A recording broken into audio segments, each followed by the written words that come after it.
Tout le monde parle de châteaux et de rois, mais la vraie vie au Moyen Âge se déroulait ailleurs, dans les auberges. Ces auberges étaient bruyantes, animées et pleines d'histoires que personne n'écrivait. Qui veut vraiment comprendre ce que c'était que d'y séjourner doit simplement franchir mentalement leurs portes grinçantes. Si tu t'es déjà plaint que ton repas au restaurant prend trop de temps, alors sois heureux de ne pas avoir mangé dans une auberge médiévale. Là-bas, il n'y avait ni menu, ni demande spéciale, ni option végane. On mangeait ce que l'aubergiste pouvait se procurer, attraper ou rassembler, et cela signifiait presque toujours un pot-au-feu, mais pas le pot-au-feu savoureux de chez grand-mère, plutôt un mélange douteux d'ingrédients qui changeait chaque jour. Avec un peu de chance, il y avait un lapin, mais le plus souvent, c'était quelque chose de moins délicat comme un écureuil. La question « Qu'y a-t-il là-dedans » n'était pas un jeu de devinette amusant, c'était ton dîner.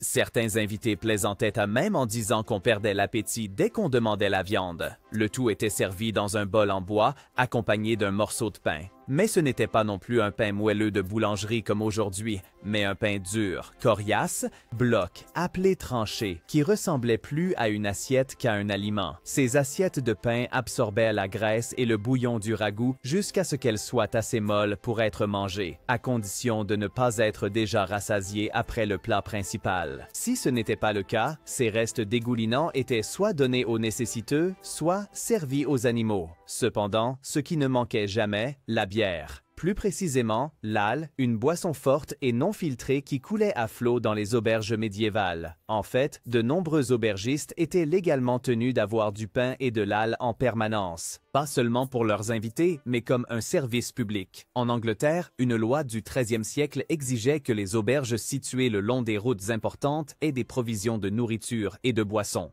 Devaient le faire. Et l'âle était parfois si épais qu'on dit qu'on pouvait y faire tenir une cuillère debout, à condition de retrouver la cuillère après l'avoir laissée tomber. En matière de restes alimentaires aussi, les aubergistes médiévaux faisaient preuve d'un talent pour la durabilité.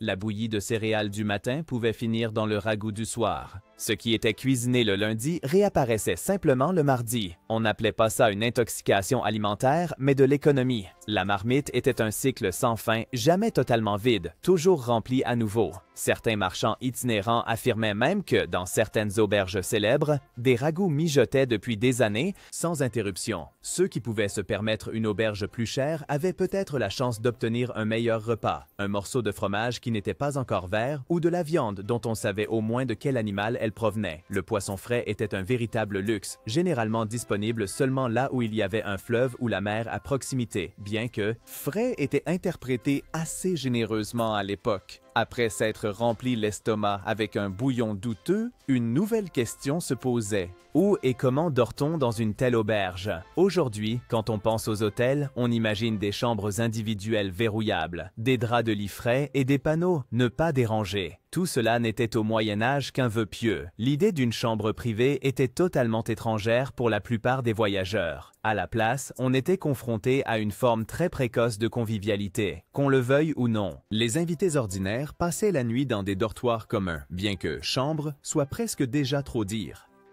Le plus souvent, c'était simplement la même grande salle où l'on avait mangé, chanté et disputé auparavant. Les tables étaient poussées sur le côté, les matelas de paille déroulés et, hop, la salle à manger devenait maintenant le dortoir. Le seul principe qui s'appliquait ici, mettre le plus de personnes possible dans le moins d'espace possible. Dans une auberge moyenne, il y avait peut-être une ou deux grandes zones de couchage avec plusieurs lits. Et ces lits n'étaient pas des lits simples, ils étaient des dortoirs communs. Et lorsque l'on parlait de « fait pour plusieurs personnes », cela signifiait en réalité que l'aubergiste avait décidé que 4 adultes pouvaient facilement tenir dans un lit que nous n'utiliserions guère pour 2 aujourd'hui.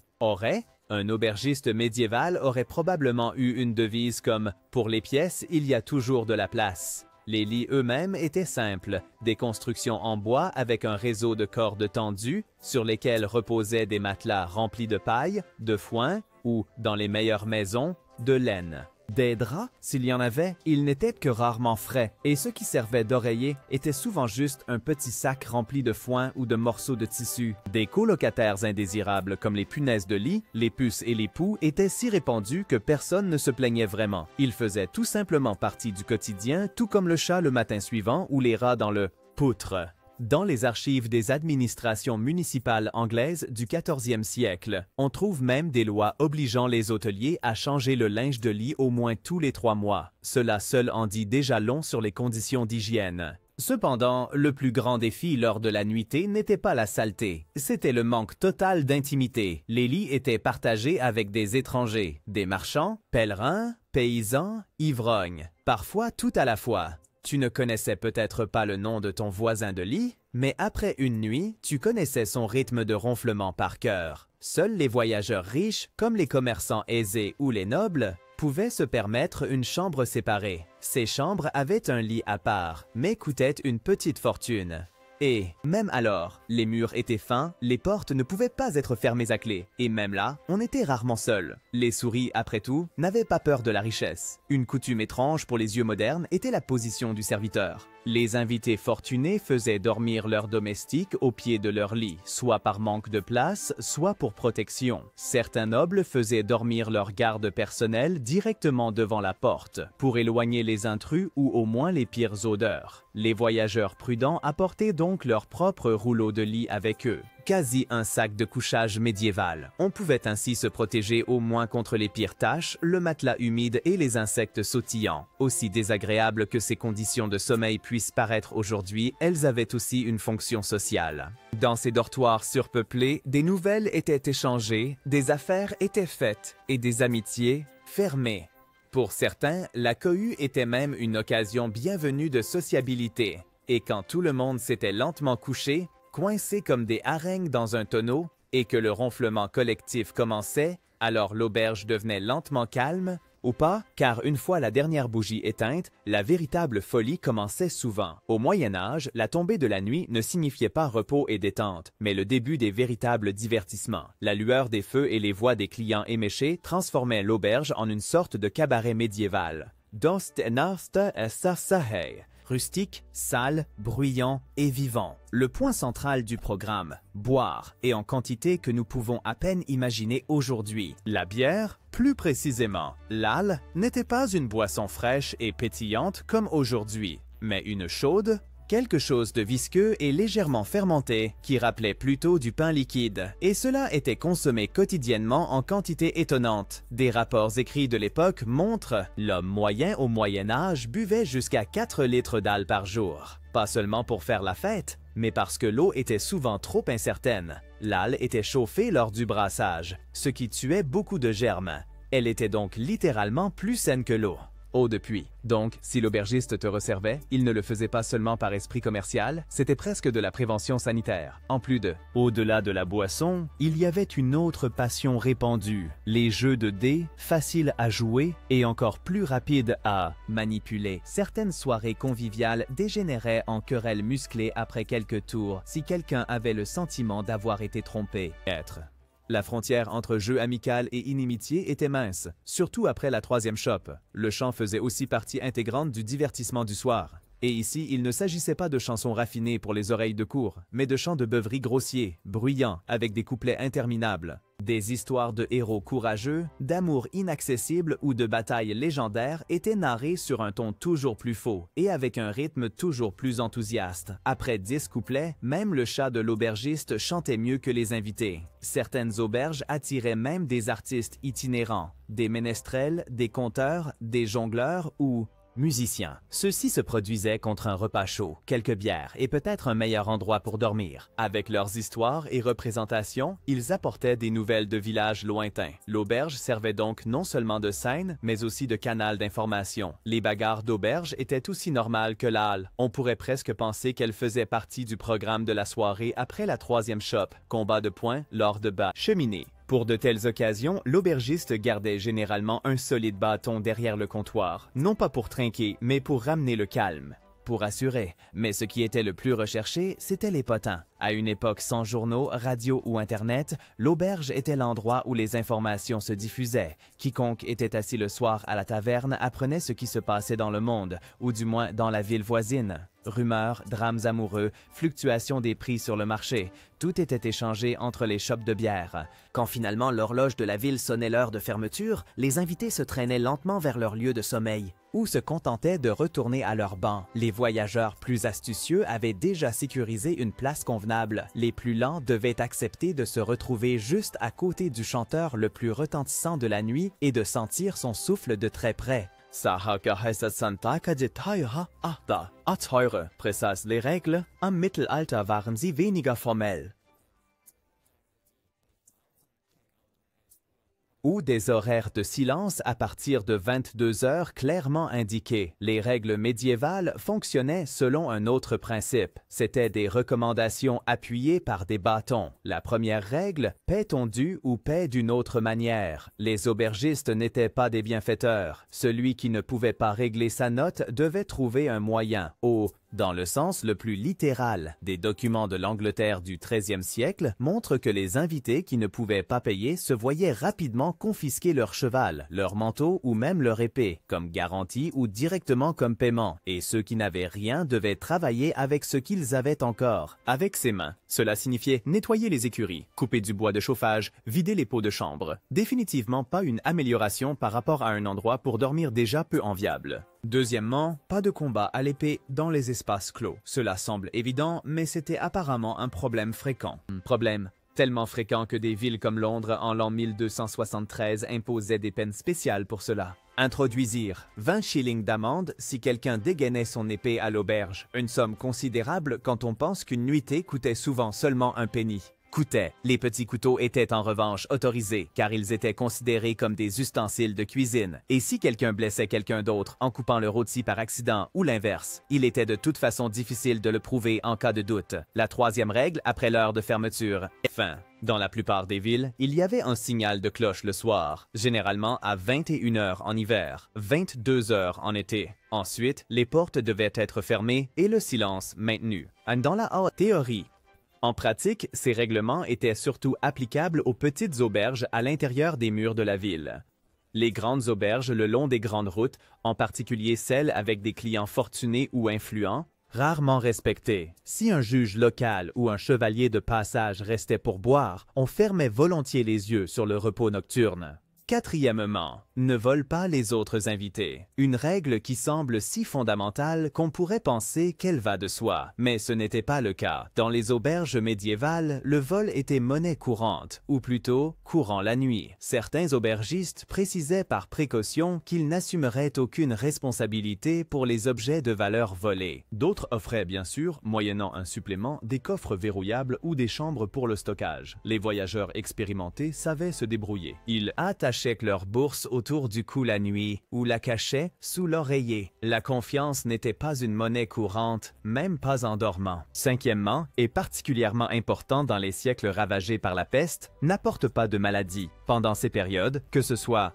peste, variole ou fièvre, les auberges pouvaient refuser immédiatement les clients présentant des symptômes de maladie. Comme les connaissances médicales étaient plutôt limitées à l'époque, il était établi. Ceux qui toussaient avaient une forte fièvre ou étaient couverts de taches dormaient, dans le pire des cas, dehors dans la forêt ou pas. La rigueur avec laquelle ces règles étaient appliquées dépendait fortement de l'endroit. Dans les petits villages où tout le monde se connaissait, les invités se conformaient partiellement aux règles par pression sociale. Dans les grandes villes commerciales, en revanche, ou le long des routes commerciales très fréquentées, l'argent, l'influence et les relations personnelles déterminaient ce qui était permis et ce qui n'était pas. Un riche marchand pouvait se permettre n'importe quelle infraction et obtenait au plus un salut poli. En revanche, un pauvre valet risquait d'être mis à la porte à cause d'une chope de bière renversée. Tant de règles existaient.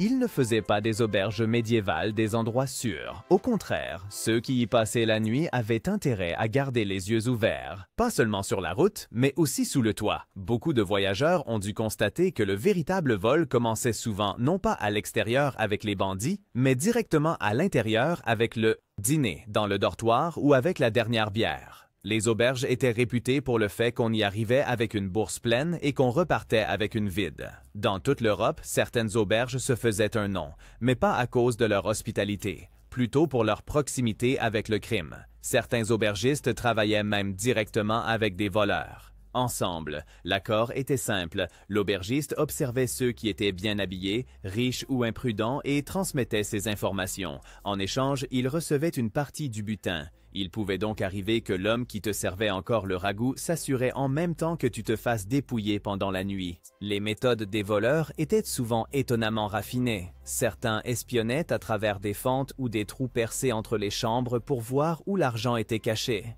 D'autres attendaient que les clients soient ivres et endormis pour se glisser dans les dortoirs à l'abri de l'obscurité. Les plus astucieux allaient encore plus subtilement, ils s'installaient au dîner à la table des voyageurs, bavardaient amicalement de leurs origines, leur métier ou leur destination, et mémorisaient très précisément qui avait probablement combien d'argent sur lui. De telles expériences ont conduit de nombreux voyageurs à adopter leur propre mécanisme de protection. Des pièces d'or étaient cousues dans l'ourlet des vêtements, des bourses d'argent portées sous la tunique et des commerçants formaient des groupes de voyage pour se relayer et se surveiller pendant le sommeil. À Paris, par exemple, des dossiers judiciaires au début du 14e siècle, qu'environ 1/5 de tous les vols signalés se produisaient dans ou directement près des auberges et le chiffre noir était probablement encore nettement plus élevé, car ceux qui n'étaient que de passage ne se donnaient guère la peine de déposer plainte. Tous les dangers ne provenaient pas des humains. Le feu était une menace constante. La combinaison de flammes nues, de couvertures en paille, de brûlants, des bougies, des foyers ouverts et des invités ivres était extrêmement dangereux. Une petite étincelle suffisait et de l'auberge devenait en quelques minutes une mer de flammes. Particulièrement critique, les maisons étaient souvent très rapprochées. Si une auberge brûlait, bientôt toute la rue brûlait. C'est pourquoi de nombreuses villes ont instauré des règles strictes sur le moment où le feu devait être éteint. À Londres, par exemple, la cloche nocturne, le couvre-feu, servait exactement à cela.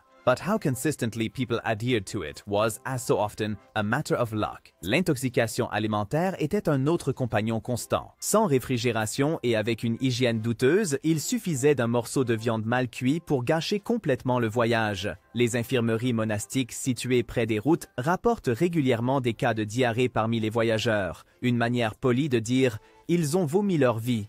Donc dort etitas dos darte. Et en période de peste, une auberge bondée n'était pas seulement inconfortable, mais potentiellement mortelle. Certaines villes interdisaient même l'entrée aux voyageurs lors de telles épidémies. Quiconque toussait, avait de la fièvre ou des taches suspectes sur la peau, se retrouvait non pas dans le dortoir, mais dehors dans les buissons. Même la route elle-même était dangereuse et les bandits le savaient aussi. Ils attendaient près des grandes auberges, écoutaient où les invités aisés voyagent et les suivaient ensuite le lendemain matin sur des chemins isolés. Certains brigands planifiaient leurs attaques dès le dîner, simplement en écoutant attentivement. Nom des solutions. On voyageait en groupe, même si on ne s'était jamais vu auparavant. La raison était simple. À 3, on survivait au voyage. Seul, plutôt pas. Aussi dangereux, inconfortables et insalubres que pouvaient être les auberges médiévales, elles étaient indispensables. Car celui qui ne voulait pas dormir dehors sous la pluie devait se contenter des rats, des ronfleurs et de suspects, dans un ragoût.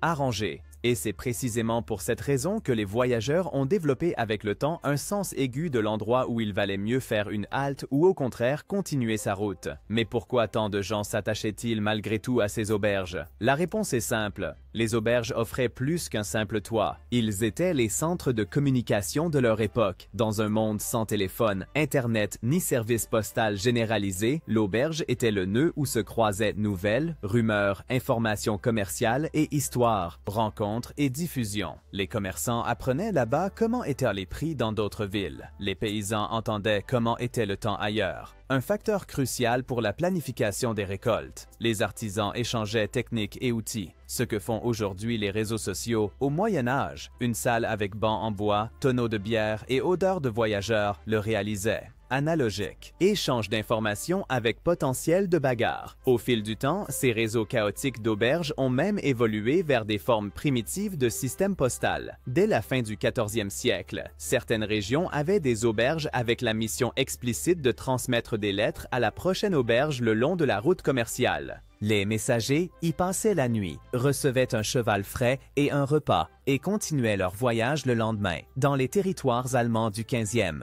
Montrent des documents administratifs du 15e siècle que certains aubergistes étaient même officiellement payés pour le stockage temporaire et la transmission de messages. De nombreuses routes actuelles reposent sur ces anciens réseaux d'auberges, car là où se trouvaient autrefois des auberges, se sont formés des chemins, des marchés et plus tard des villes entières. En Angleterre, plus de 300 rues contiennent encore aujourd'hui le mot « inn ». en tant qu'indication discrète de leur importance historique en tant que point de ravitaillement et de communication. Pour les marchands, les auberges n'étaient pas seulement des lieux de repos, mais aussi des entrepôts temporaires. Beaucoup disposaient de chambres ou de pièces verrouillables où les marchandises pouvaient être stockées pour la nuit. Parfois surveillées, parfois simplement sécurisées par la confiance en une pièce fermée à clé. Mais ce minimum de sécurité suffisait pour que le commerce régional puisse prospérer. Dans certaines villes, on accordait même des avantages fiscaux lorsqu'une auberge était ouverte le long d'une route commerciale importante. Dans des métropoles commerciales comme Bruges ou Florence, il est documenté que les aubergistes servaient régulièrement de témoins lors de conclusions d'affaires. Fonctionnaient. Certaines auberges étaient spécialisées pour des groupes de clients spécifiques. Les marchands de laine se rencontraient dans d'autres auberges que les marchands d'épices ou les métallurgistes. Chacun savait où se retrouver. Les autorités municipales utilisaient également les auberges comme instruments de contrôle. Dans de nombreuses régions, les aubergistes devaient déclarer leurs clients à la ville, au début pour des raisons de sécurité, plus tard aussi pour la régulation de ce qui se développait. Tourisme. Dans les villes italiennes du 15e siècle, le nombre de nuitées était systématiquement enregistré. Les premières statistiques de visiteurs, des siècles avant l'existence de plateformes de réservation d'hôtels. Étonnamment, les auberges ont également contribué à l'amélioration des infrastructures publiques. Parce qu'elles attiraient des personnes supplémentaires, de meilleurs systèmes d'évacuation des eaux usées étaient souvent installés que dans les maisons des habitants de la ville. Les fouilles archéologiques de sites d'auberges médiévales révèlent souvent des systèmes de drainage plus élaborés que dans des logements comparables. Construction privée. Mais peut-être le plus fascinant était leur rôle de carrefour culturel. Des personnes de différentes régions avec leurs propres chansons, recettes, coutumes et histoires se rencontraient. Dans les cuisines des auberges, il se produisait une sorte d'échange culturel culinaire. On disait qu'un aubergiste expérimenté pouvait reconnaître la région d'origine de son client en se basant sur les plaintes concernant sa bière. Et comme pour tout au Moyen Âge, la spécialisation menait au succès. Il existait des auberges pour pèlerins avec des espaces de recueillement et d'adoration, des auberges pour commerçants avec des balances et des tables de vérification, et des auberges près des universités qui offraient une bonne lumière et le calme pour les érudits. Beaucoup de ces établissements ont non seulement survécu au Moyen Âge, mais se sont également développés. Certains des plus anciens hôtels d'Europe, comme le Beau Rivage à Genève ou The Old Bell en Angleterre, ont commencé autrefois comme de simples auberges avec écuries et salles communes. Ils furent l'origine d'un principe qui nous accompagne jusqu'à aujourd'hui, l'hospitalité, bien sûr avec moins de vermine, une meilleure bière et un risque nettement moindre d'être volé.